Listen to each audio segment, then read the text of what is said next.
bem-vindos ao Playtea em mais um vídeo aqui do nosso canal. Hoje nós vamos falar sobre brincadeiras que você pode utilizar aí na sua casa para estimular o cérebro da sua criança. Isso mesmo, como você pode criar brincadeiras aí na sua casa que estimulem o cérebro e as habilidades da sua criança autista. É isso que nós vamos aprender nesse vídeo. Mas, antes de começar, verifique se você já está inscrito no nosso canal, se você já se inscreveu e ativou o sininho para receber as notificações diárias dos nossos conteúdos por aqui. Então, vamos lá ao vídeo de hoje. Quando a gente fala de brincadeiras e de estimulação, com o cérebro de crianças autistas, muitas dúvidas geram e são criadas por conta disso. Então, como a gente pode começar a trabalhar essas habilidades? De que forma a gente pode trabalhar essas habilidades?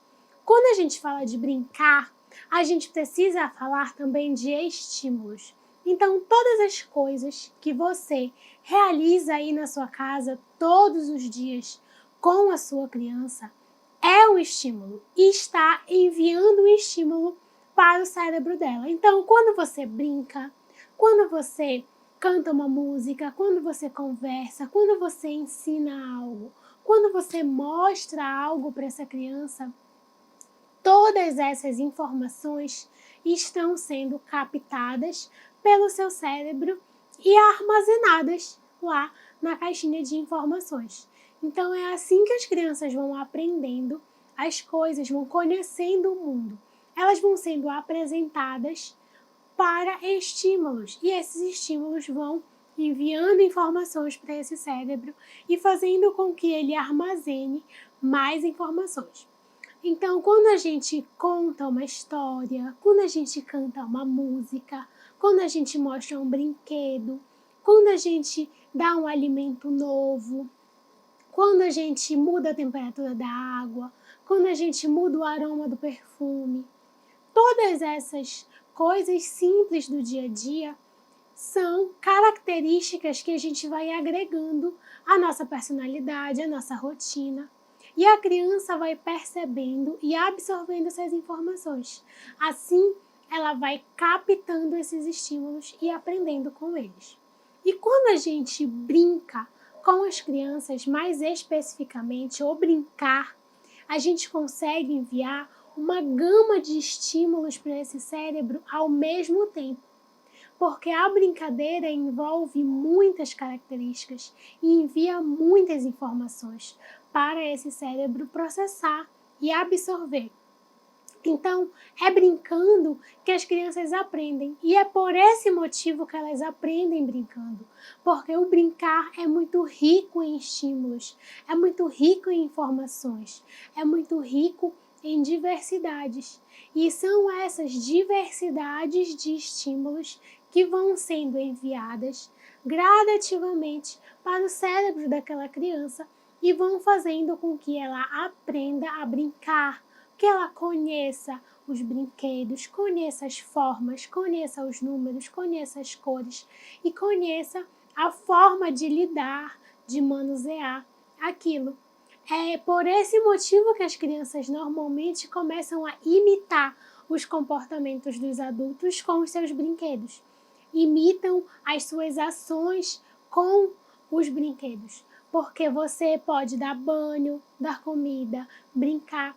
E quando você vai ver, a criança está brincando de dar banho no boneco, a criança está brincando de dar comidinha, a criança está brincando de cantar, está fazendo com aquele brinquedo, com aquele boneco, a mesma coisa que você faz com ele. Esse é o processo natural da imitação e do brincar natural das crianças. Mas, quando a gente fala de autismo, a gente sabe que as nossas crianças e que essas crianças autistas possuem uma dificuldade nesse brincar, uma dificuldade nesse processo imaginativo de observar o ambiente, extrair a informação, processar e armazenar. Então, muitas vezes, o seu brincar não é rico de informações, o seu brincar não é rico de estímulos, o seu brincar muitas vezes é repetitivo e gera ciclos de repetição. Quando você tem uma criança autista que tem, por exemplo, um brinquedo igual a esse ou está diante de um brincar, muitas vezes ela pode emitir comportamentos repetitivos nesse brincar e não explorar todas as possibilidades que esse brincar teria. Vamos usar como exemplo esse brinquedo aqui, que tem como função primária o encaixe das peças e o movimento rotativo de girar. Um movimento que a gente sabe que é repetitivo. E a gente também sabe que as nossas crianças autistas preferem movimentos repetitivos. Elas gostam dessa repetição. E essa repetição muitas vezes não traz a riqueza e a diversidade nesse brincar. Ela acaba se tornando um brincar empobrecido de estímulos e de diversidade, porque ele sempre cai na mesma repetição. Então, vamos ao exemplo. Você tem uma criança autista que gosta de movimentos repetitivos e você deu esse brinquedo para ela de encaixe. E você falou para ela, vamos encaixar? Olha o que ele faz. Girou!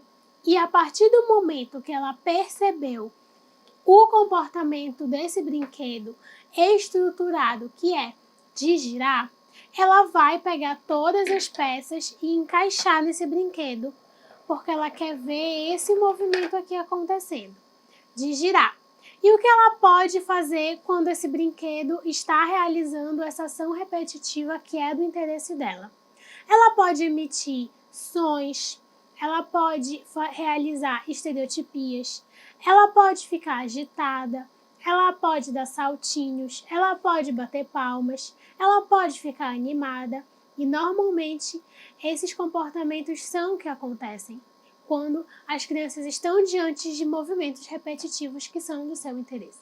As estereotipias normalmente estão muito associadas a esse momento. Então ela vai ficar encaixando esse brinquedo e realizando a sua regulação e as estereotipias para mostrar que ela está muito animada e feliz de estar realizando esse ciclo de movimentos de encaixe. Então ela vai ficar encaixando todas as peças para ela conseguir ter esse movimento e visualizar esse movimento que é do seu interesse. Então depois que ela encaixou tudo, ela vai tirar e vai encaixar novamente. E você, antes de assistir esse vídeo, poderia pensar, ela tá brincando. Nossa, ela tá brincando, ela tá encaixando todas as peças direitinho. Ela tá aprendendo muito com essa brincadeira. Mas, se a gente for pensar com um olhar um pouquinho mais apurado, esse brincar não tá ensinando tantas coisas para essa criança. Porque ela tá muito mais apenas focada no movimento repetitivo que esse brincar tem. O movimento repetitivo de ver as peças caindo e girando, como eu mostrei para você. Ela não está se atentando ao posicionamento da peça para encaixar. Ela não está se preocupando com o tamanho de cada peça. As que são maiores, as que são menores. O maior está em cima, o menor está embaixo. Ela não está se preocupando com a proporção. Ela não está se preocupando com as cores. Ela não está extraindo desse brinquedo e desse brincar todas as possibilidades que ele tem, porque ela está fixada no processo cíclico da repetição do comportamento. E acaba que esse brincar não é um brincar rico, não é um brincar que envia informações e faz com que essa criança aprenda. Porque a única coisa que ela está fazendo aqui, ou que ela está abstraindo de informação, é o movimento repetitivo e estereotipado. Então ela está só realizando e emitindo esse tipo de comportamento. E como a gente pode fazer para essa criança sair desse processo? Não, eu não quero que o meu filho só fique realizando movimentos, eu quero que ele aprenda com esse brinquedo. Então, a gente vai usar o mesmo brinquedo, só que agora a gente vai dar uma função para ele. E ao invés da criança só ficar realizando esses ciclos de repetição, ela vai realizar os ciclos de repetição, ela vai visualizar a movimentação do brinquedo, mas agora ela também vai ter uma função agregada a ele. Ela não vai mais só ficar vendo o movimento repetitivo. A gente vai dar funções para ele. E são essas funções que a gente vai dar para ele que vão fazer com que esse brincar se torne mais rico e ela consiga abstrair as informações que ela precisa desse brincar e retirar desse brincar as suas potencialidades. E como a gente vai fazer isso? Primeiro, você vai deixar a criança realizar o seu ciclo, ela observar como o brinquedo funciona, ela perceber que é legal brincar com ele, ela realizar o seu ciclo natural de brincar. Depois, você vai retirar e organizar as peças assim como eu fiz. E você vai agora começar a dar funções. Então, você vai agora dar comandos e solicitar coisas para ela poder ver o movimento. Você vai trabalhar agora uma relação de causa e consequência. Ela vai precisar realizar um comportamento para receber o seu bônus, o seu prêmio. Então, ela tem que emitir uma ação, realizar uma ação para ter uma consequência benéfica. Então, você pode pedir as cores. Se seu objetivo aqui é ensinar as cores, você pode pedir as cores para ela. Falando, Maria, João, cadê o vermelho? Onde é que está o vermelho? Pega o vermelho para mim. E aí, ela pode pegar o vermelho. Onde você vai encaixar? Encaixou, colocou. E você já deu outro comando para ela encaixar. Então, você deu um comando de pedir a cor, segundo comando de encaixar. Só aí você já está dando duas ordens, você já está dando 2 padrões para essa criança seguir, 2 direcionamentos para essa criança seguir. E aí ela vai lá e vai encaixar. E agora, quando o brinquedo estiver caindo, você vai dosar a queda dele. Você viu que eu segurei? Antes, você estava deixando a criança fazer como ela queria. Ela vê a queda dele por várias vezes. Agora, você vai graduar isso, assim como eu fiz segurando. Você vai soltar devagar e vai deixando com que ela veja o movimento, mas você vai graduar a intensidade dele.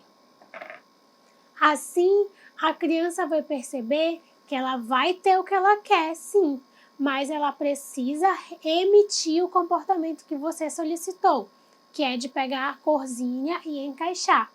E a queda desse brinquedo, quanto mais rápido ele cair e quanto mais ela vê essa queda, talvez mais agitada ela fique e dificulte o processo dela entender o próximo comando, a próxima cor. Então, quando você vai deixar ele cair, você vai deixar ele cair devagar, para ela ter o movimento que ela gostaria de visualizar, mas ela não ter esse movimento tão rápido a ponto de ficar tão agitada e excitada vendo a movimentação dele. Esse tipo de comportamento e de percepção é uma percepção que vai sendo apurada com o tempo. Claro que não vai ser na sua primeira tentativa de atividade que você vai conseguir perceber todas essas coisas, mas com certeza depois de assistir esse vídeo, você vai colocar em prática aí na sua casa de uma maneira muito mais eficiente para que esse brincar se torne mais prazeroso e também um brincar com mais funções, um brincar com mais criatividade, um brincar com mais formas de aprendizado. Então, você vai depois pedir a outra peça. Agora, eu quero laranja, Maria. Eu quero laranja, João. coloca aqui. E aí ele vai colocar. E você vai deixar cair. Viu que a diferença? Um caiu mais devagar, um caiu mais rápido. E você vai dosando essa recompensa. Se você perceber que ele caiu muito devagar, você segurou muito e talvez essa criança não tenha ficado tão animada, tudo bem deixar cair um pouquinho mais rápido. A gente vai dosando esse reforço de acordo com o comportamento da criança. Se a gente vê que ela está engajada, está interagindo, está olhando para você e está realizando o que você está solicitando, então tudo bem deixar. Você vai, aos poucos, observando e graduando isso. Aí você vai pedindo as novas cores. Amarelo! Amarelo!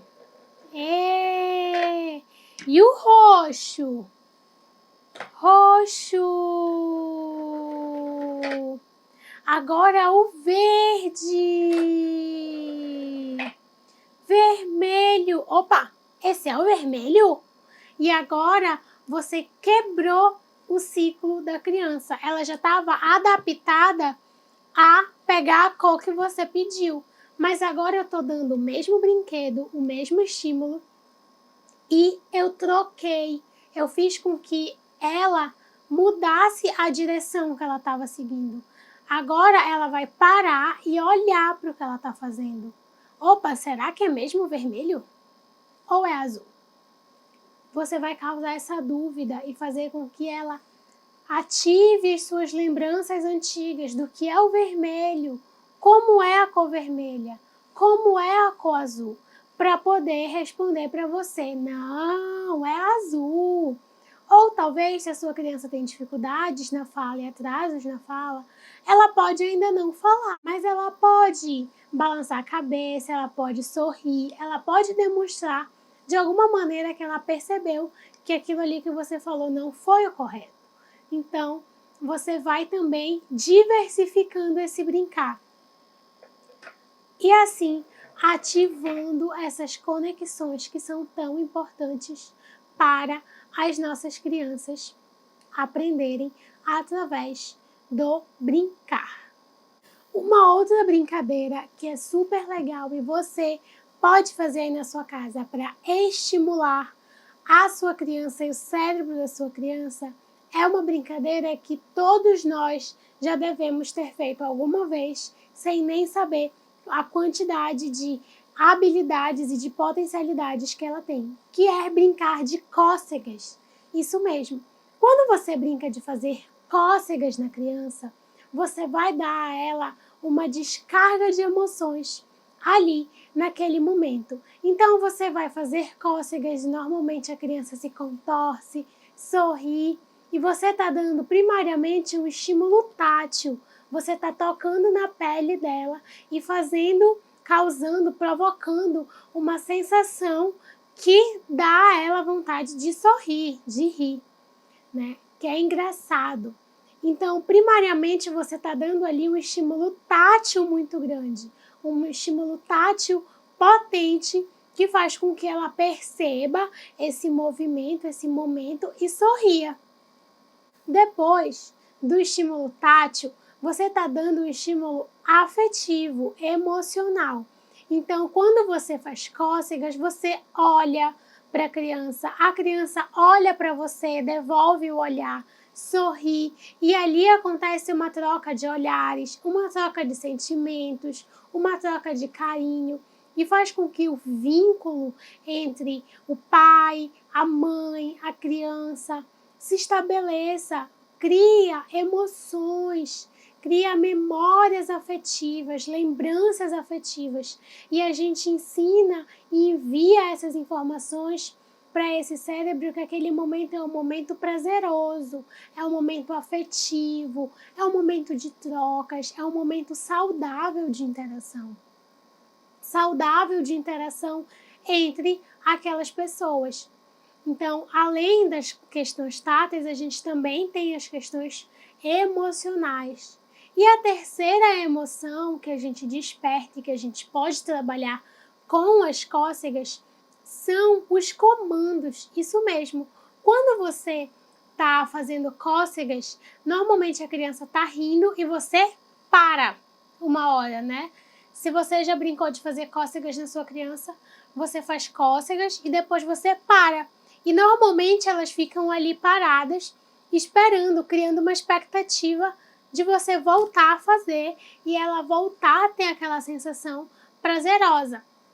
Então, quando esse momento que você para, quando esse momento acontece, você pode pedir para ela coisas, dar comandos simples para ela imitar você para conseguir o que ela quer, que são as cócegas. Então, você pode fazer cócegas e parar e pedir para ela mais, fala, mais. E aí você vai estar estimulando a habilidade de imitação e fala para essa criança tentar falar a palavra mais, tentar abrir a boca, movimentar, emitir um som parecido com a palavra mais. E aí qualquer emissão de comportamento relacionado a isso que a criança faça, pode ser um A, pode ser má, você vai lá e continua fazendo as cosquinhas.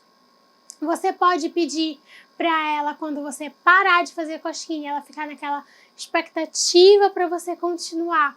Você pode pedir para ela fazer alguma imitação ou ela olhar para você. Você pode parar e falar para ela, estátua! E aí ela tem que imitar o seu comportamento de ficar parada também, realizar uma imitação de ficar parada. Aí você pode voltar a fazer a cosquinha. Então tem pequenas coisas, coisas muito sutis até do dia a dia que você pode estar lançando mão para estimular essas habilidades. Seja pedindo para a criança repetir uma palavrinha curta, pedindo para ela brincar de estátua. Você vai criando formas de trocar e pedir uma recompensa. Eu vou dar o que você quer e você vai me dar o que eu estou pedindo. Você vai fazer o que eu estou lhe pedindo e eu vou dar o que você quer. E assim essas trocas vão acontecendo e a gente vai enviando essas informações para esse cérebro de como se comportar, como agir em determinados momentos, para que essa criança aprenda com mais prazer e funcionalidade no seu dia a dia. Uma outra coisa que você pode brincar com a sua criança aí na sua casa para estimular o cérebro dela é brincar de balão, bexiga. Eu já falei em alguns vídeos, até lives aqui, muitas ideias de brincadeiras para fazer com balão. E essa é mais uma das ideias de brincadeira que você pode fazer. Então você pode encher o balão e parar e soltar para ele estourar no ar, para ele sair voando. Isso acontece porque as crianças normalmente não sabem, não conseguem desenvolver ainda essa habilidade de encher o balão sozinho, de pegar o balão e encher sozinho. Então, quando elas estão vendo um balão encher, quando elas estão nesse processo de ansiedade para brincar com o balão, você consegue atrair a atenção da criança para você. Então, você pode pegar o balão e soprar. E aí, quando ele começar a crescer, você traz o contato da criança para você, estimula o contato visual e faz com que ela olhe para você. E aí você pode fazer vários sonzinhos e brincadeiras com isso, de encher de novo, brincar, fingir que está cansado, voltar. Essas brincadeiras vão fazer com que a criança ative o interesse, ative a vontade de brincar com aquilo e faça com que aquele momento seja mais interessante e mais prazeroso para ela. Então ela vai olhar para aquele balão, para aquele momento com um olhar de interesse, de curiosidade, para ver o que vai acontecer. E aí depois que você encher o balão, você pode largar ele no ar para ele soltar e fazer toda aquela festa.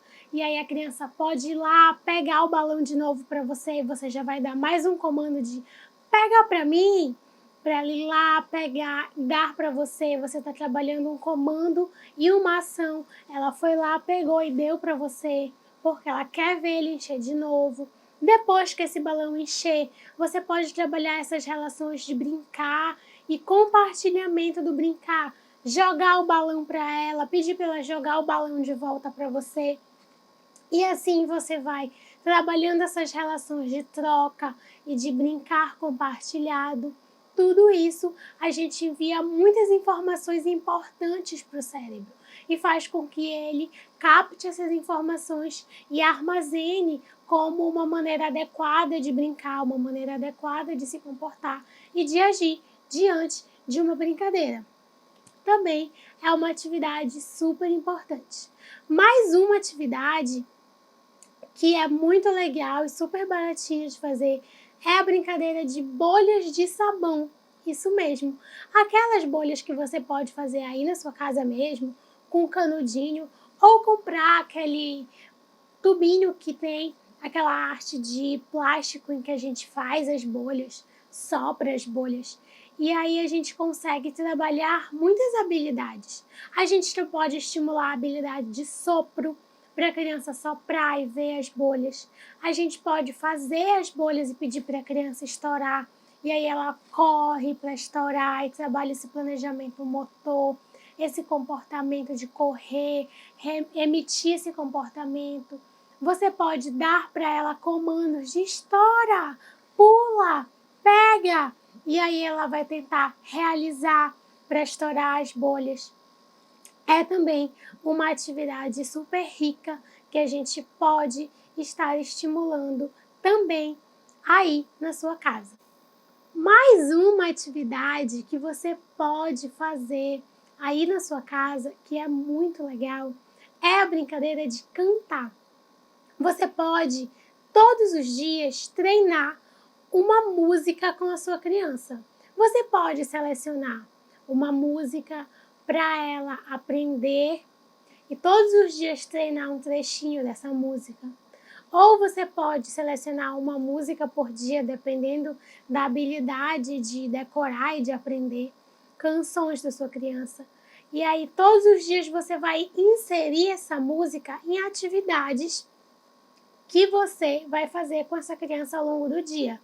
Então, se você vai dar banho na criança, você canta a musiquinha. Na hora de almoçar, você canta a musiquinha. Na hora de ir para a escola ou ir para as terapias, você coloca a musiquinha para tocar no carro. Na hora de dormir, você canta a musiquinha para ela dormir. E assim, você vai treinando essa capacidade de decorar uma letra, de decorar uma canção e também imitar o comportamento de fala, de cantar a canção. Então, muitas vezes, crianças que têm dificuldade de falar, têm dificuldades na fala, atrasos na fala, conseguem cantarolar músicas, conseguem cantar trechinhos de músicas, justamente por conta dessa capacidade que a música tem, que a melodia da música tem, de se fixar com mais facilidade no cérebro para conseguir emitir esse comportamento. Então, ensinar uma música nova, treinar uma música, ensinar músicas para a criança, pedir para que ela cante, é uma habilidade muito legal que você pode também desenvolver aí na sua casa com a sua criança. E a última habilidade que você pode brincar e treinar aí na sua casa é o de nomear coisas. Isso mesmo. Nomear coisas é uma atividade muito simples que você pode fazer aí na sua casa para estimular o cérebro da sua criança. Assim, você vai conseguir aumentar o repertório de conhecimento dela, de nomes de coisas e também aumentar a capacidade dela de perceber, de interpretar as determinadas ações do dia a dia. Então, quando você vai brincar, você pode nomear o nome das cores aqui, você pode nomear as formas geométricas. Quando você vai dirigindo, você pode ir falando, olha a árvore, filho, essa aqui é uma árvore. Olha o carro, que cor é o carro? O carro é verde, o carro é vermelho. Ah, olha, a gente está passando, olha o céu é que cor? O céu é azul. E aí você vai nomeando e ensinando isso para a criança, fazendo com que a ideia dela de exploração do mundo se aguce e se amplie também. Assim ela vai começar a perceber que o mundo não é só a casa, não é só os brinquedos, não é só os desenhos que ela assiste. Existem muito mais coisas fora dessa casa, fora desses desenhos, fora desses brinquedos, para ela explorar, para ela vivenciar. E assim a gente vai ampliando essa noção de espaço, essa noção de mundo e também ajuda no processo de socialização. Porque quando essa criança entende que o mundo não é só aquela delimitação de espaço da sua casa, aquela delimitação de espaço do seu quarto, do seu território, a socialização e a abertura dela para a socialização se amplia também. E é uma habilidade que a gente precisa estar ensinando e estimulando diariamente nas nossas crianças autistas. Esse foi o vídeo de hoje. Eu espero que você tenha gostado e que esse vídeo tenha te ajudado de alguma forma e que agora, a partir desse vídeo, você comece a exercitar essas dicas aí na sua casa. Se você é novo por aqui e ainda não segue o nosso canal, clique aqui no link para você seguir, curtir o canal. Se você não conhece o Playtea nas nossas outras redes, procure por playtea.to para você também seguir o nosso perfil no Instagram e no Facebook. E até o nosso próximo vídeo. Tchau!